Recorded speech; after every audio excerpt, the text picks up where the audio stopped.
Can you imagine the act of showing up to work is now an act of defiance? This afternoon, an inside look at the crackdown on illegal immigration. Are you aware you're in violation of our laws?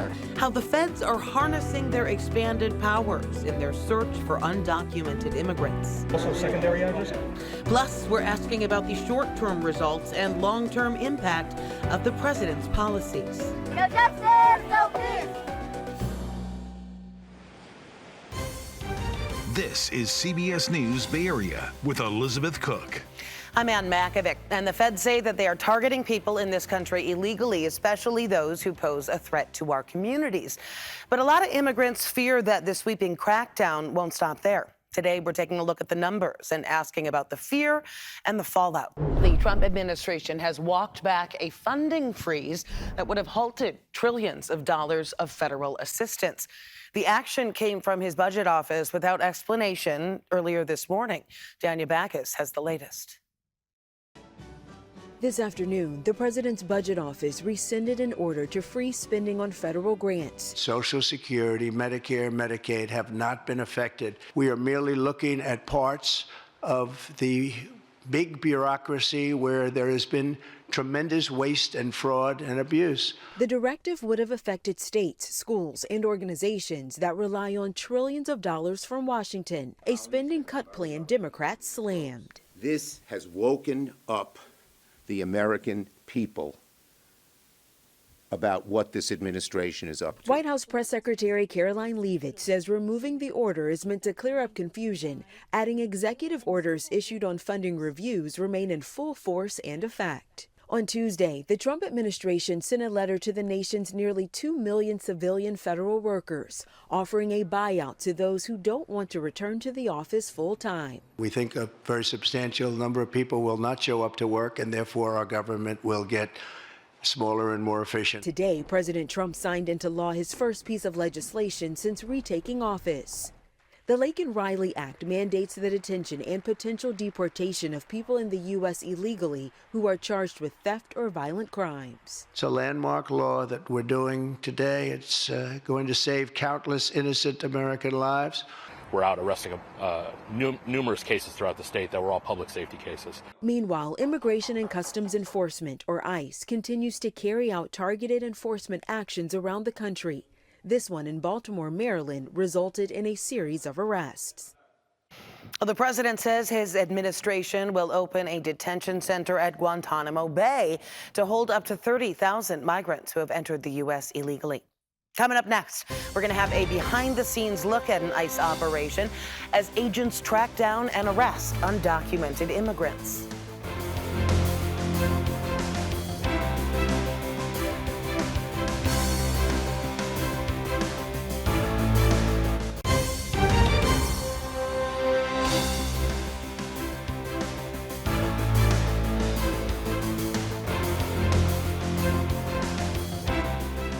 Well, Immigration and Customs Enforcement, or ICE, is reporting more than 1,000 immigration arrests just yesterday.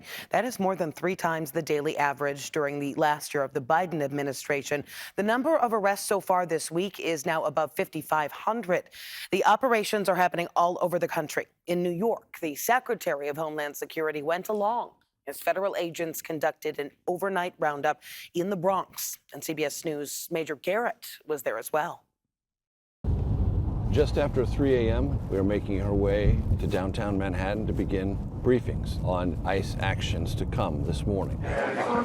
Inside the ICE field office in Manhattan, the ranks are enlarged by other agencies now ordered by the Trump administration to gear up for immigration sweeps. There's also secondary address? The plan, multiple pre-dawn raids targeting undocumented immigrants with criminal records. The charges range from murder to theft to kidnapping. We are going to take every precaution when we're trying to apprehend these folks. Today, they are joined by newly confirmed Homeland Security Secretary Kristi Noem. Be safe out there. The goal, 500 arrests over a week-long operation in New York. In a Bronx parking lot, a final huddle. Target today is Anderson Pacheco, Venezuelan national. He's wanted out of Colorado on multiple felony warrants. A suspected gang member with warrants for kidnapping, burglary, and a gun crime, authorities told us. Around 5:30 a.m., heavily armed agents raid this apartment building and find the suspect and 3 other male associates, all handcuffed and without incident. Also there in the residence, 3 children, their immigration status unknown. And now a check to see if they have a caregiver or if Child Protective Services needs to be brought in. The next stop, a residence less than 2 miles away. After some negotiation, the officers make their way inside, but come up empty. The targets were not home. No arrests, no detentions. Federal law enforcement is working with limited help from New York City police because of the city's laws protecting undocumented immigrants. Some might say, isn't New York a sanctuary city? But you said the mayor's been cooperative? The mayor's been fantastic. In fact, I talked to him on the phone probably 4 or 5 times last night. One of these individuals was so dangerous that we needed the backup of the NYPD to be there in case things went south. Today's Bronx operation required around 36 law enforcement, yielding a handful of arrests. Is that a ratio you're comfortable with?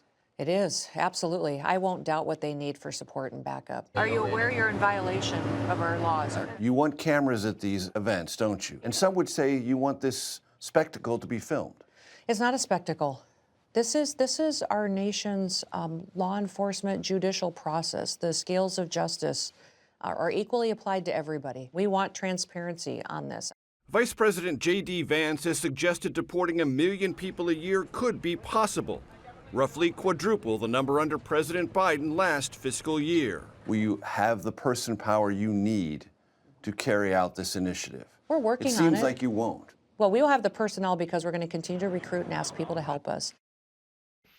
Meantime, east of Sacramento, the district attorney of El Dorado County is asking for clarification on a state law which he says contradicts with federal immigration law.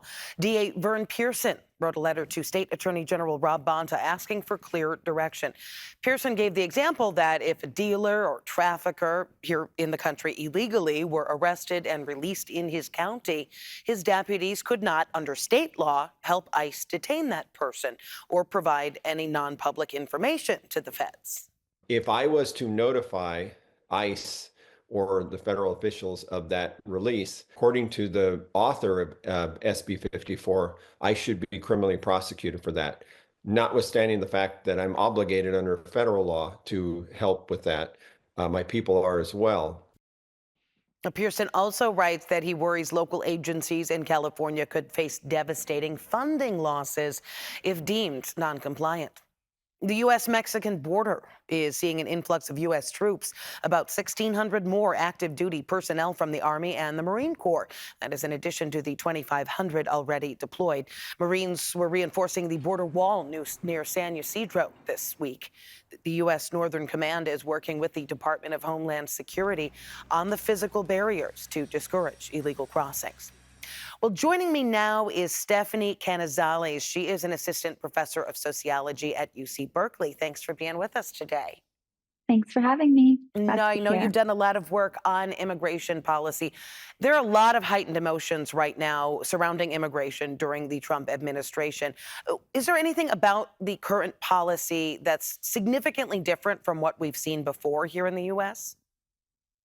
Yeah, I think we're in a unique moment in that we have a president who was president prior in a different administration. There were 4 years of sort of ramp up time, planning time.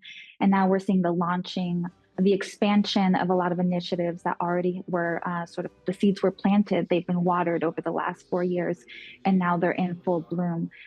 We had a president in the last 4 years that promised a humane immigration approach following the first Trump administration. We know there wasn't fully follow through in that, but what seems particularly distinct about this moment is sort of the open targeting of immigrants from the U.S. southern border region, from crossing over the U.S.-Mexico border, and that creates a sort of openly harmful environment for immigrants, regardless of legal status, that share some of those same identity markers, same backgrounds. And again, like this, in the previous segment, it was mentioned the spectacle, the theatrics of this moment has also emboldened people like the man that was arrested in North Carolina over the weekend for impersonating an ICE officer and having sexually assaulted a woman, right? This sort of emboldened moment that we're in. You mentioned the first Trump presidency, and there was a lot of controversy surrounding these family separations. I know that you've written a lot about children coming across the border. What do you think we're going to see when it comes to that this time?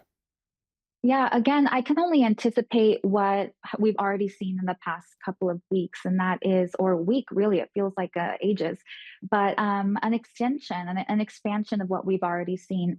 The family separations were employed as a deterrence tactic, right? The sort of imagine the worst possible scenario, your children getting taken away from you, and that should be deterrent in any future migration. So I imagine that that sort of tactic will continue to be employed in the 4 years to come. So we have talked a lot about, the fear in a lot of immigrant communities, even though the feds have said that they're focused on dangerous criminals, and the spectacle, like you mentioned as well. What is the societal impact on these immigrant communities, people who are not criminals, trying to mind their own business? Right. Well, first, we have to acknowledge that crime rates in immigrant communities are lower than in non immigrant communities, right? And when we have these so called or actual dangerous criminals, they are individuals that are embedded within family and community networks. So I think a lot, and there are several immigration scholars that think a lot about what we call the spillover effects, the ripple effects. There's this idea that sociologist Joanna Drebie introduced of the deportation pyramid, where the acute impact is the deported person, but all down the deportation pyramid, including children, neighbors, community members that are witnessing violence against the one deported individual, has just expansive material, emotional, psychological, even physical effects, not just for the present generation, but what becomes inherited by the next generation through narratives, warnings, right? Now, I suppose that you could say the same thing about, a legit American who was convicted of some sort of violent criminal activity and was taken away by the feds. There would be some trauma to everybody around that person, but that's not Absolutely. stopping people from arresting that guy. Absolutely, that is the case. And I think that's where a lot of people think deeply about abolition and community care and being involved in prevention rather than punishment. Okay. Both sides, we know, taking, a hard line on the immigration issues cause a lot of controversy. Do you think there's anything that everybody could agree on when it comes to the border? The current moment is so cloudy. I think we can agree one thing, that this situation is something that needs to be addressed. I think the mechanisms of addressing are things that we disagree on. But I think, even seeing these images across the screen, the barbed wire that you showed in the previous segment, we all agree that this is not humane, it's not appropriate, it's not the correct way that we should be enacting immigration policy or even interacting with each other as humans. I think we need to move forward in a way that causes less harm, not more harm. Yeah, especially for people who had nothing to do with it or brought here as children. The Absolutely. fear in those communities. All right, it's something we're going to continue to cover, and really appreciate your perspective on that. Stephanie Canizeles with UC Berkeley. We're going to be right back.